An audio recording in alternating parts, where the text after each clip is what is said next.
Sahabat kece, pebulu tangkis ganda campuran Indonesia, Praven Jordan, mengaku sempat terpapar COVID-19 2 kali selama penampilannya di Olimpiade Tokyo.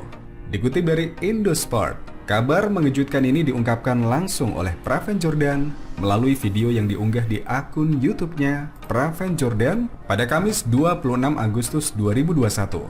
Di dalam video yang berdurasi hampir 35 menit tersebut, Praven menceritakan pengalamannya sebelum, selama, dan sesudah Olimpiade Tokyo yang mana dirinya harus berjuang melawan COVID-19. Menurut pengakuannya, Praven pertama kali dinyatakan positif COVID hanya 3 pekan sebelum keberangkatannya dan tim bulu tangkis Indonesia ke Kumamoto. Sebulan sebelum berangkat ke Kumamoto, Praven melakukan latihan dengan baik di pekan pertama dan kedua, sampai memasuki pekan ketiga, dia merasa tidak enak badan.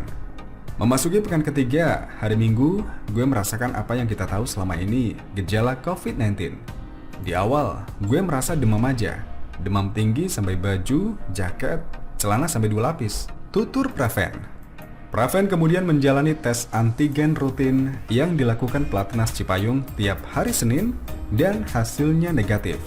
Namun dirinya merasa tidak yakin, sehingga meminta dokter Pelatnas untuk dilakukan tes PCR yang hasilnya positif.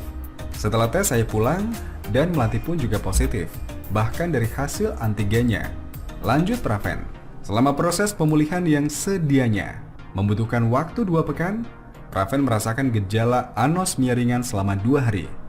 Pikirannya mulai kacau, mengingat dirinya tengah fokus persiapan ke Olimpiade. Tibalah di hari keberangkatannya ke Kumamoto pada 8 Juli 2021. Praven merasa senang, namun juga kepikiran dengan persiapannya ke Olimpiade yang terganggu COVID-19.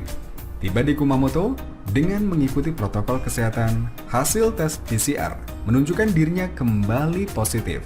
Akibatnya dia pun tidak bisa menjalani latihan bersama tim karena hasilnya itu.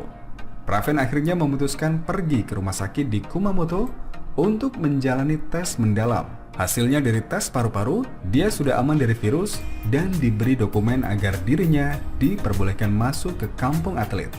Perjuangan Praven melawan COVID-19 belum berakhir. Menjelang jadwal kepulangannya ke Indonesia pada 4 Agustus usai tersingkir di babak perempat final, Praven kembali dinyatakan positif. Jadi di tes pertama saya negatif, yang kedua gue positif dari tes saliva, dan saya dibawa ke ruang lain untuk tes ulang PCR dan hasilnya positif. Jelas Praven. Keesokan harinya, tim bulu tangkis pulang tanpa Praven. Praven sendiri dibawa ke hotel khusus yang menampung kontingen Olimpiade Tokyo yang dinyatakan positif. Waktu itu banyak yang nanyain, tapi saya diem aja. Baru ngomong sekarang, nunggu cooling down. Lanjut Praven. Setelah menginap semalam di hotel, keesokannya saya dites dan hasilnya negatif. Alhasil, Praven pun mengikuti rombongan terakhir Indonesia untuk pulang ke tanah air. Gimana ya? Jadi perasaan gue selama persiapan dan selama di sana pun juga campur aduk. Bisa dibilang nggak mulus, tapi di satu sisi saya bersyukur karena saya bisa merasakan COVID. Di akhir video, Praven mengimbau orang terdekat dan orang di luar sana untuk selalu menjaga kesehatan dan protokol kesehatan karena rasanya terpapar COVID-19 tidak enak sama sekali.